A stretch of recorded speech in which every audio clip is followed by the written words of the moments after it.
की बात है कि एक किसान था जो रोजाना अपने खेतों में काम करता था। उसकी मेहनत की वजह से इसके खेत में खूबसूरत फसलें उगती थी।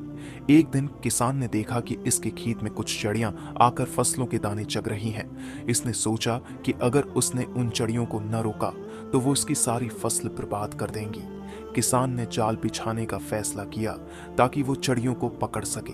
अगले दिन जब चिड़ियां दाने चगने आए तो वो जाल में फंस गईं। किसान बहुत खुश हुआ और इसने इन चिड़ियों को मारने का सोचा, लेकिन उन चिड़ियों में से एक छोटी चिड़िया ने किसान से दरख्वास्त की, मेहरबानी करके मुझे आज़ाद कर दो।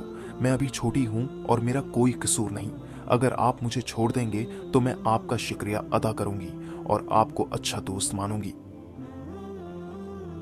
किसान ने छोटी चिड़िया की बात पर गौर किया और सोचा कि ये चिड़िया इतनी छोटी है, इससे मेरी फसल को कोई नुकसान नहीं पहुंचेगा।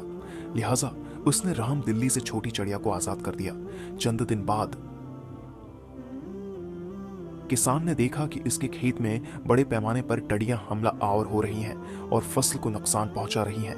वो बहुत परेशान हुआ कि अब उसकी सारी मेहनत ज़ाय हो जाएगी। अचानक वही छोटी चिड़िया अपने दोस्तों के साथ वहां आई और सब ने मिलकर टटियां खाना शुरू कर दी। कुछ ही देर में चिड़ियों ने सारी टटियां खत्म कर दी और किसान की फसल महफूज हो गई। किसान को एहसास हुआ कि उसकी रहमदिली और छोटी चिड़िया को आज़ाद करने का अमल उसके लिए फ़ायदेमंद साबित हो। रहमदिली और दूसरों के साथ नेकी करने से हमेशा अच्छा नतीजा निकलता है। हमें दूसरों के साथ हमदर्दी और मोहब्बत का बर्ताव करना चाहिए, क्योंकि कभी कभार छोटे इमाल बड़े फायदे लेकर आते हैं।